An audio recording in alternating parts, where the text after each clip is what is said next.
A verdadeira origem do bicho-papão. A criatura existe e pode estar mais perto do que você imagina. Voca adjacente. Ainda criança.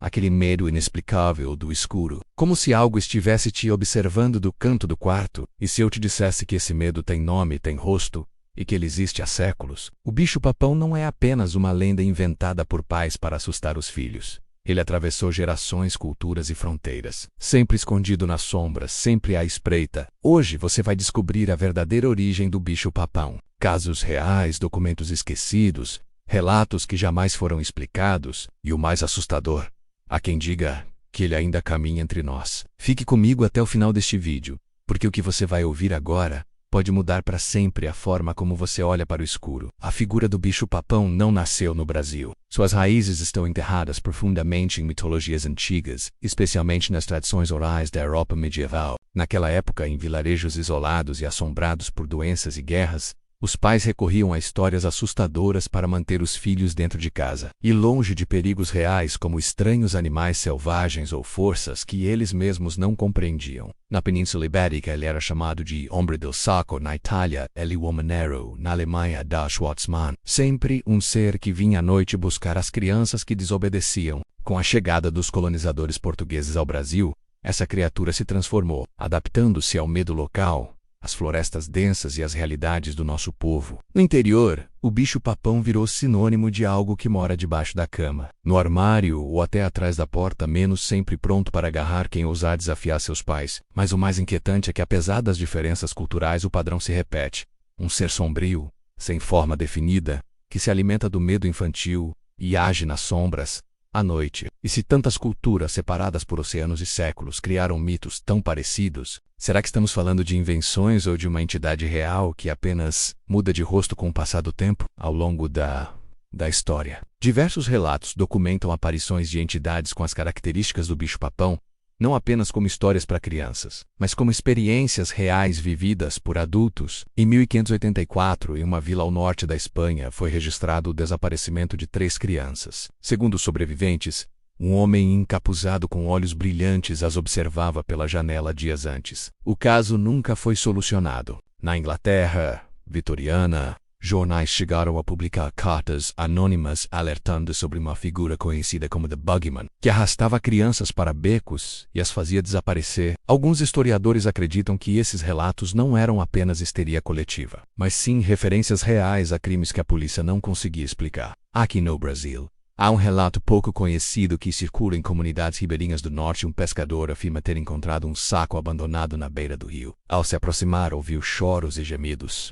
Dentro do saco não havia nada mais. Marcas de mãos infantis estavam cravadas na lona por dentro. O pescador abandonou o local e jamais voltou. Mais recentemente, em 1997, no interior do Paraná, uma menina de 8 anos desapareceu de sua casa durante a noite. A polícia encontrou pegadas descalças no quintal, como se a criança tivesse saído por vontade própria, mas o portão estava trancado por dentro. A família relatou que na semana anterior a menina havia dito que um homem com olhos amarelos falava com ela à noite. Esses casos, apesar de assustadores, nunca tiveram explicações plausíveis. Mas o padrão permanece. Uma entidade obscura, silenciosa, que se aproxima das crianças e desaparece sem deixar rastros. A dúvida persiste. Estamos diante de lendas exageradas ou de manifestações reais de algo que habita o nosso mundo, ou talvez algo que atravessa os limites dele. No Brasil, o bicho-papão ganhou muitas faces. Em algumas regiões é conhecido como Papa Figo, uma criatura que sequestra crianças para extrair seus fígados e vendê-los a bruxas ou curandeiros. Em outras, é confundido com o Homem do Saco, uma figura que caminha pelas ruas com um saco nas costas à procura de crianças mal comportadas. Essas variações regionais, elas reforçam a ideia de que o bicho-papão não tem uma forma única, mas se adapta ao ambiente e ao medo coletivo de cada povo. No sertão nordestino, ele é descrito como um ser peludo, com garras enormes e olhos vermelhos. Já no sul, relatos falam de um velho alto encurvado, que sussurra nomes à noite e desaparece nas matas. O mais intrigante é que essas versões surgiram em locais e épocas diferentes, sem contato entre si. A tradição oral manteve viva essa criatura por gerações, passando de avós para pais, e de pais para filhos, sempre com o mesmo propósito: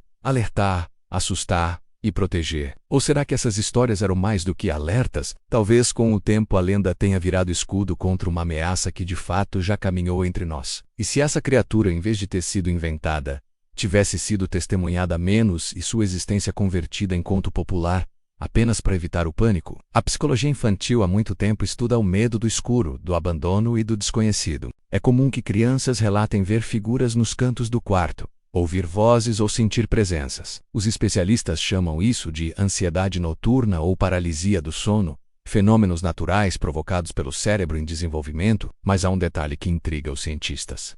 Por que tantas crianças em diferentes lugares e épocas descrevem a mesma figura sombria, com olhos brilhantes e intenção hostil? Seria uma manifestação arquetípica do inconsciente coletivo, como a Proposed Call You? Ou será que há algo mais profundo e inexplicável? Estudos mostram que o medo pode gerar alucinações, mas também há relatos em que irmãos, em quartos separados, relataram exatamente a mesma aparição na mesma noite sem terem conversado entre si. A ciência tenta explicar, mas há um limite para o que ela consegue mensurar. E é nesse ponto que muitas teorias conspiratórias e espirituais entram em cena, porque no fundo, mesmo os adultos ainda sentem aquela pontada de medo quando estão sozinhos no escuro.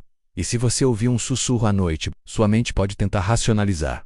Mas e se não for apenas sua mente? Talvez o medo infantil seja na verdade um instinto de proteção, uma forma ancestral do corpo alertar.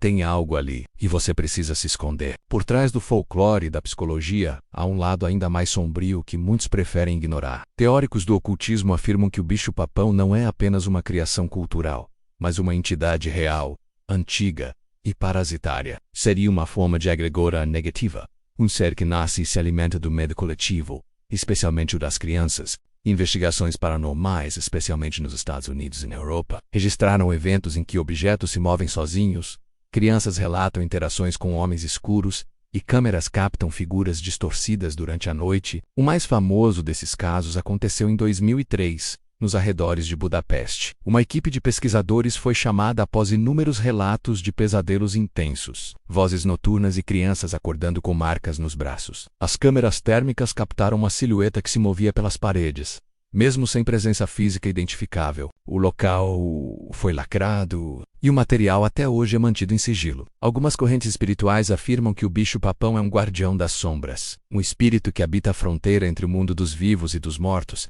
atraído por sentimentos intensos como o medo, a solidão e o abandono. Outras vertentes o descrevem como um demônio antigo, citado em grimórios medievais, cujo nome real jamais deve ser pronunciado. Ele se alimenta da energia vital de crianças vulneráveis, atacando em momentos de fragilidade emocional. Tudo isso pode parecer fantasioso, mas quando tantos relatos, culturas e experiências convergem para uma mesma figura, ignorar a possibilidade pode ser mais perigoso do que aceitá-la. Diante de tudo que vimos, uma coisa é certa: o bicho-papão pode ser mais do que um simples personagem de histórias infantis. Ele pode ser o reflexo de um medo universal, uma manifestação psíquica ou, quem sabe, algo muito mais real do que queremos acreditar. Seja como símbolo cultural, entidade sobrenatural ou lembrança da infância, ele continua presente. Nas histórias contadas antes de dormir, nos sussurros do escuro, nos calafrios que sentimos sem explicação. Talvez o bicho-papão não precise ter um rosto, porque ele assume o formato do nosso maior medo.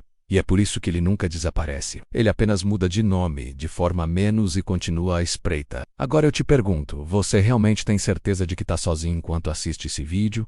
Ou será que alguém está te observando agora, no escuro do cômodo ao lado? Comente aqui embaixo se você já ouviu histórias parecidas. E se quiser continuar explorando os mistérios mais sombrios do mundo real e do imaginário, inscreva-se no canal e ative as notificações, porque da próxima vez, o bicho-papão pode bater na sua porta.